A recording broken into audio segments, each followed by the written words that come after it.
Adventures of the Saint, starring Vincent Price.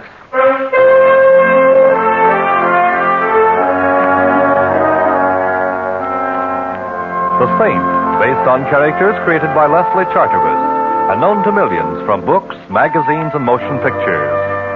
The Robin Hood of modern crime is now transcribed for radio, starring Hollywood's brilliant and talented actor Vincent Price as the Saint.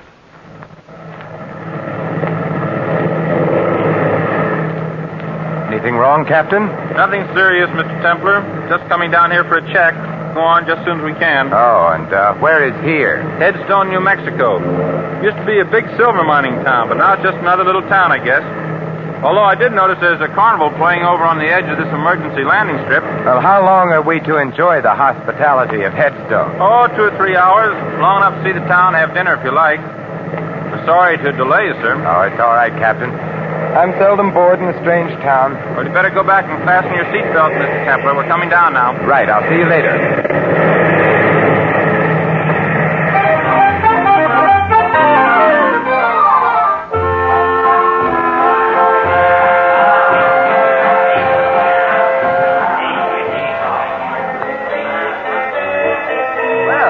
Good evening, Saint. You know me? Yet I don't seem to recall your face. Harry Kelly, and you don't recall my face because we've never met, but I've seen many pictures of you, and so I recognized you immediately. Well, that's very flattering. Tell me, Mr. Kelly, how can I get into town? You can find a cab on the other side of the carnival. Planning on staying long? Not at all. Should I? On the contrary, I was just going to suggest that I doubt if Headstone would welcome the presence of the Saint. Just a friendly remark, you understand. Oh, naturally. And if I may be permitted a friendly question, why are you telling me this? Just an interest in the continued health of my fellow humans. If you have any trouble in town, look me up. Anyone can tell you where to find me. Look, the big show is just about to start. See little Fatima, the girl who shakes and shivers like a bowl full of jelly. Only 1 dime, 10 cents, the 10th part of $1. Hurry. Step right up Learn here. what the stars hold for you. I read the past, the present, and the future. Learn your fortune, young man. I already know it, Grandmother. I'm destined to meet a tall, dark, and beautiful woman. I'll settle for nothing less. I see strange lines on your face, young man. Huh? I will tell your fortune without charge. Give me your hand. I see danger. Beware of a blonde young woman. She will bring you death. There are worse ways of dying, Grandmother. I see danger. Much danger for one with a halo about his head. Blood and death. Unless he travels, I see... I think I'm beginning to get the idea. You might tell your crystal ball that I'm beginning to be interested. Goodbye, Grandmother, and may the saints bless you.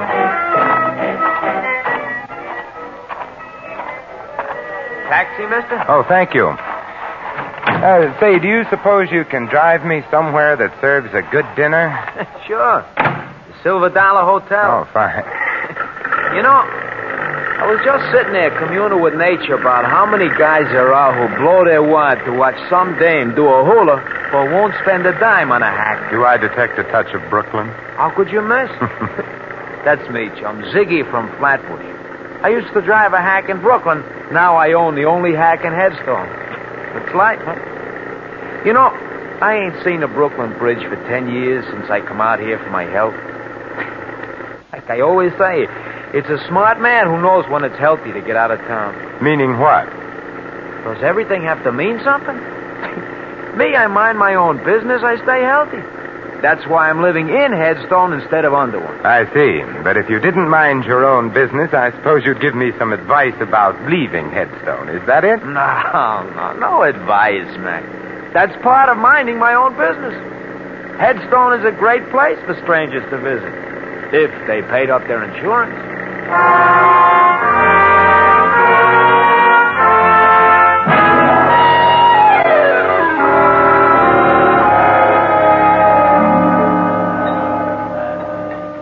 Here you are, waiter. Very nice dinner. My check, please. No, thank you. Keep the change. Hello. Well, Well, this is a surprising hotel. First a beautiful dinner, and then an even more beautiful blonde. May I sit down? Oh, by all means, Miss... Betty Connolly.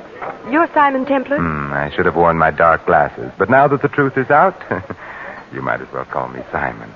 All right, Simon. Now, how did you know who I am? Now, don't tell me that you were just passing and recognized me. Why, Ziggy told me that you were here. He owns and drives the taxi here in Headstone. I know I shouldn't look a gift blonde in the hair, but why did Ziggy tell you I was in here? Well, Ziggy knows that I need help, and he thought, well, that is, since you're the saint, you might help me. Well, I have been known to help beautiful blondes on occasion. But tell me why you should need help, Betty.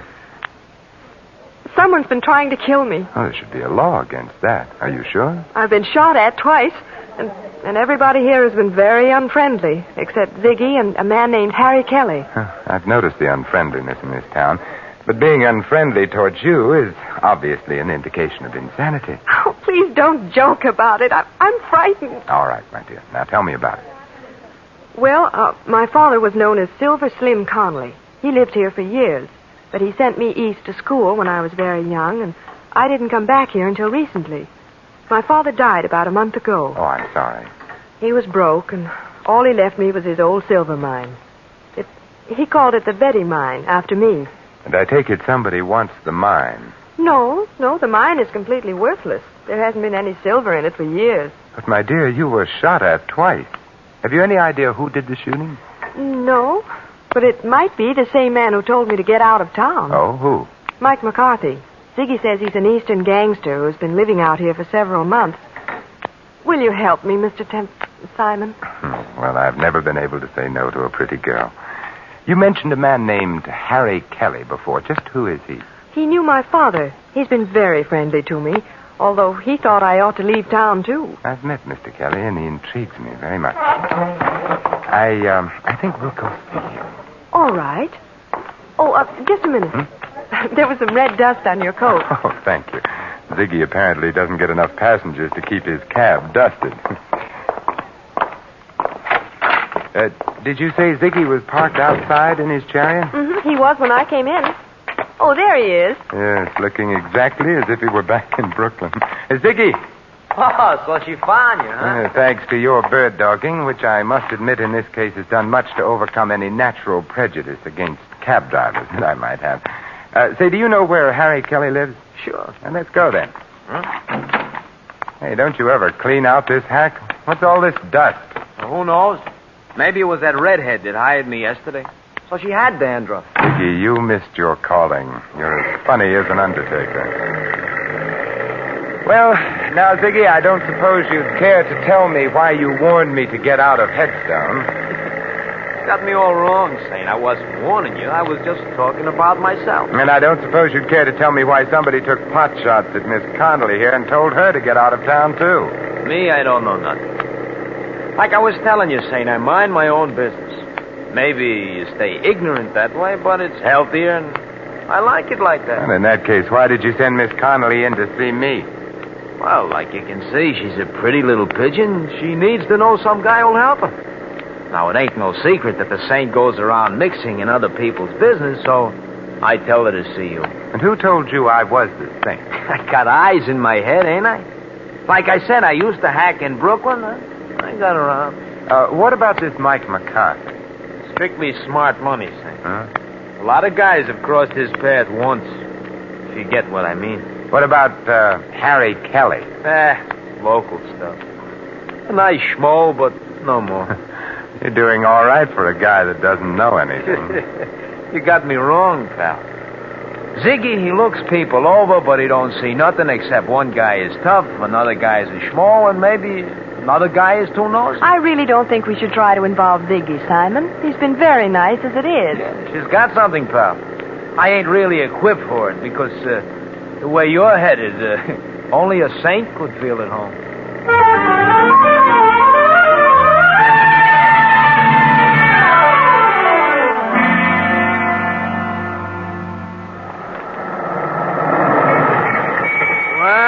Here we are, Saint. Kelly lives on the first floor in the Ritz. Oh, thanks. Wait for us, Ziggy. We've got a couple of other calls to make after this. Don't worry, I'll wait. If you get in any trouble, just yell. Then I'll drive over and tell the sheriff I heard somebody yell for help. Oh, thanks, pal. Come on, Betty. Well, I hope our friend is in and that he talks. Yes. Strange. Harry telling you to come and see him if you had any trouble. If he had any connection with me, then why hasn't he said something to me? Well, he sounded to me like a cautious man. Maybe he did know something, but didn't want to say anything unless he felt sure something was going to be done. Well, we'll soon know. Yes, who is it? Simon Templar. Oh, the Saint. Just a minute. Those shots were in that room. This is no time for conversation, darling. We're going in. Oh, but... Like this. Kelly. Oh, Simon. Kelly. Kelly, this is Simon Templar. Saint? Yes, Kelly, the Saint. Who shot you? The window. Saint.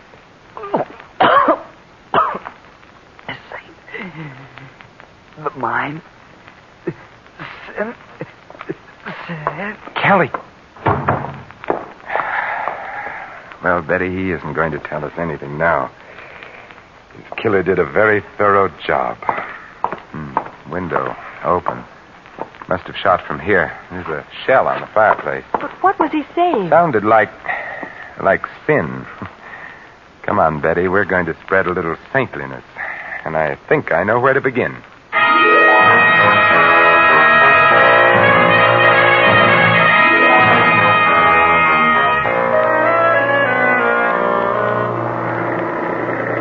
Ziggy, didn't you hear anything? Well, I noticed some noise, but like I told you... I know. You mind your own business. Are we going to the sheriff, Simon? No, not yet. Ziggy, who's the assayer in this town? Old man Matthews. The office is closed now, but he lives right ahead there. That big white house. Okay, stop there. But, Simon... I'd like to satisfy a little curiosity about that mine of yours. I'll be right back. You stay in here, Betty.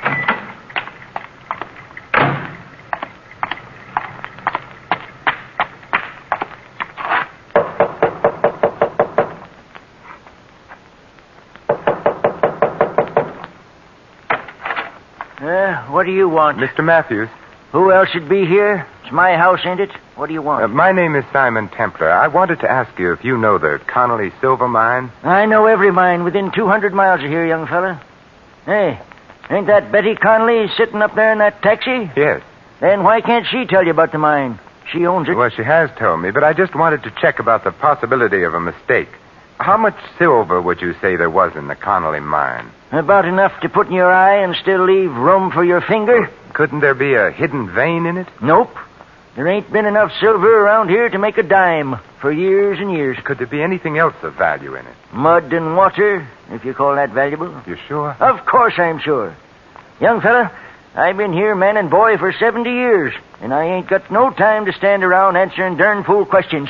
Goodbye. Well, goodbye.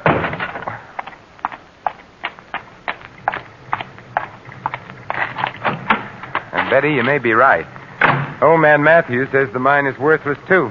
So, Ziggy, take us to see Mike McCarthy. Are you sure you want to go there, Saint? If I was you, I'd get on that plane. It's leaving pretty soon. No, Ziggy, I've decided not to leave Headstone just yet. Later you can drive me over to Albuquerque, and I'll take the chief the rest of the way. Okay, chum, it's your funeral.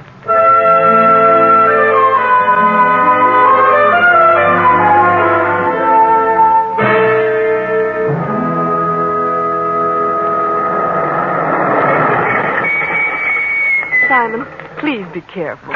Don't you worry, Betty. The Halo Wearers Benevolent Association would be very upset if anything happened to me. I'll be right out.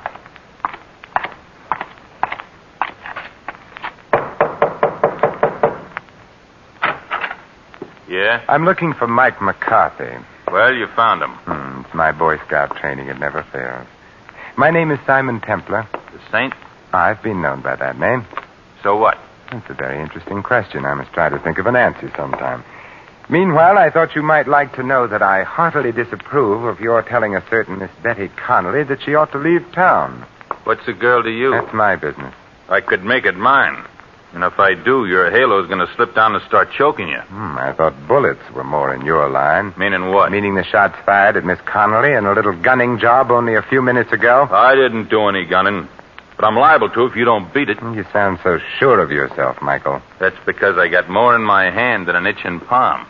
That's a very pretty gun, Mike. But I'm very much afraid that nothing will satisfy my curiosity short of knowing why you want to get Miss Connolly out of town. I got answers for nosy guys. 6 of them. Now just stand right there. Stay away from that desk, Saint, or Don't worry, Mike. I have no interest in the desk at all, but I do have an interest in Miss Connolly. And now, Michael, I'll bid you adieu.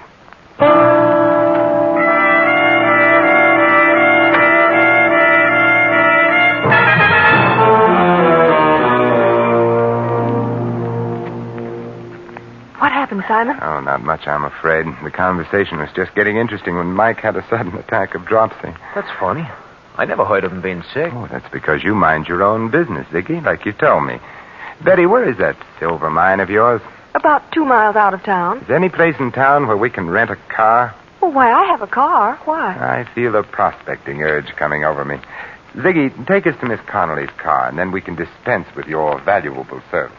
What's wrong with my car? Nothing, Ziggy. It's just that I don't like people looking over my shoulder, especially when I visit a lonely mine in the company of a beautiful girl.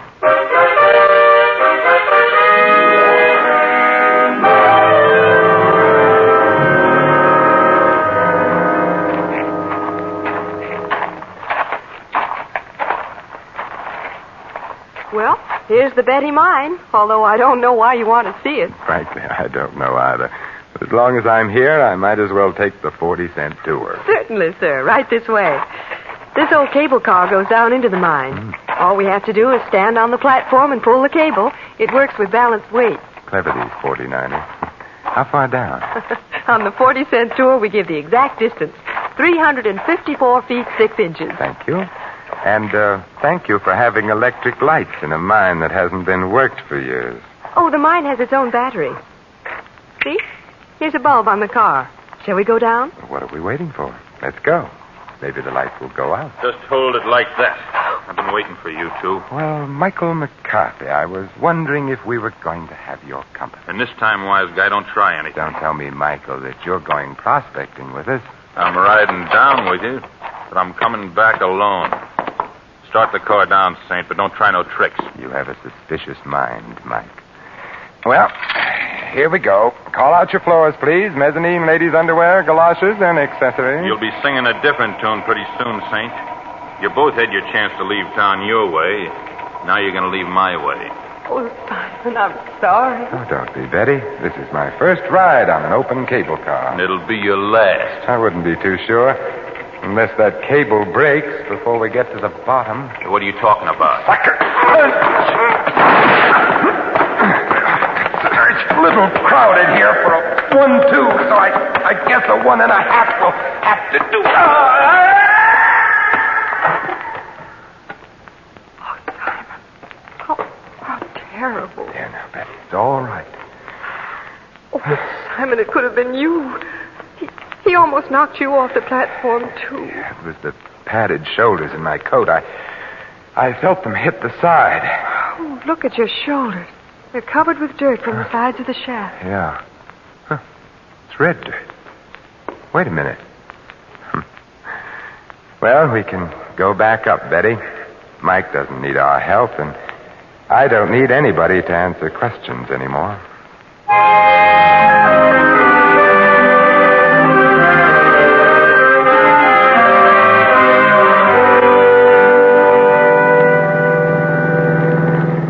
Simon, I'll never understand you. Why did you look at the dirt on your coat and say you didn't need any more questions? Because that dirt was red sulfide, Betty. And it explains why Mike was so anxious to run you out of town. Well, I don't see how. Red sulfide is used in paint, but that doesn't make it valuable. Red sulfide is also cinnabar ore, from which we get mercury, and that is pretty valuable. Evidently, your mine is rich in cinnabar, so it's worth a lot of money, Betty. Oh, then that was what Kelly was trying to tell us when he said sin. Yes, he was trying to say cinnabar. How can I ever thank you, Simon? Well, I have a couple of ideas on the subject. Oh, but now people would say I was chasing you for your money. So, I guess you can just see me off on the train. We'll stop in town and have Ziggy drive us to Albuquerque. Oh, but I'll drive you. Now, I insist on taking a cab. I don't want you coming back alone. I may want to change my mind about fortune hunting.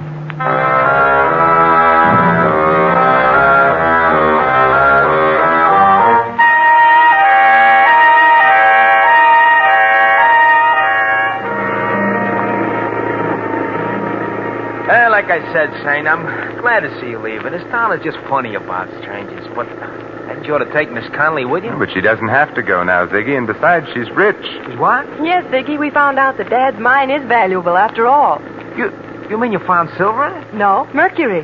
Oh, the stuff they put in thermometers? That's the stuff, Ziggy. But it's used for a lot of other things, particularly in wartime, and it's worth a lot of money. Well, what do you know? So that's why Mike was trying to make you leave. That's it. Well, did you stop and tell the sheriff? We didn't have time, but I'll see him when we go back. Oh, that's pretty nice for you, ain't it, Betty? Oh, here we are. Just in time, too. Yeah, the chief's in already. Very nice timing, Ziggy. Thanks, Betty, for keeping my forced visit to Headstone from being dull. Oh, Simon, well, why don't you stay in Headstone? I won't know how to run the mine or what to do with the money or anything. You'll learn, Betty. You know what to do when you get back to town? Yes, but will the sheriff believe me? I mean, about Mike McCarthy killing Harry Kelly. I don't think he will, since Mike didn't kill Kelly. But Kelly was shot with an automatic. He ejected a shell on the fireplace, remember? But Mike McCarthy carried a revolver. You saw it. yes, but will the sheriff... Oh, the sheriff will believe when you show him that the gun that killed Kelly is in Ziggy's pocket. What? What are you talking about? You knew about the cinnabar ore in the mine. You carried some of it away to be tested in your cab. And there was red dust in it, which you tried to explain with a corny gag. You're crazy. Harry Kelly had an idea what was going on, so you slipped around to the back while we were at the front door and killed him. All right, wise guy, you're so smart. What about Mike? Mike was working for you. But Simon, Ziggy told me that you were in town. Sure, he couldn't be sure that I wasn't here to break up his little scheme, so the smartest thing to do was to get us together so he could watch both of us. He thought I would use his cab, as I did, and it would be easy. But he slipped up when he sent Mike out to the mine ahead of us. Ziggy was the only one who knew where we were going. Okay, pal, you asked for it. This time, sweetheart. Like you said, pal, you should have followed your own advice about minding your own business. Well, he's all yours, Betty. The gun that killed Kelly is now on the seat beside him. All you have to do is turn the body and the gun over to the sheriff, and from there on in, he'll mind Ziggy's business for him. But Simon... Don't worry, Betty. I'll stop back someday to make sure that Venus is in conjunction with Mercury.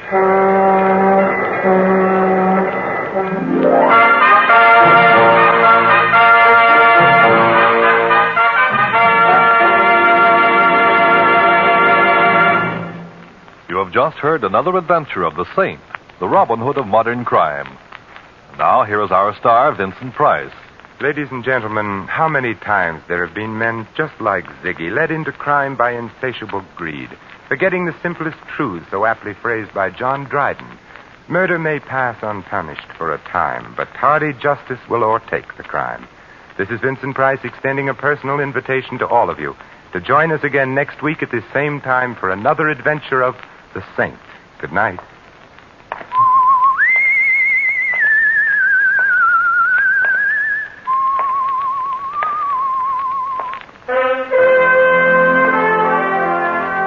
Tonight's script of The Saint was written by Michael Cramoy. Our cast included Harry Bartell, Barney Phillips, Colleen Collins, Fred Howard, and Tony Barrett. The music was composed and conducted by Harry Zimmerman. The Saint is a James L. Saphir Agency production and was transcribed and directed by Thomas A. McAvity. Don't forget that the Saint comic books are on sale at all newsstands. Your announcer, Merrill Ross. This is the Mutual Broadcasting System.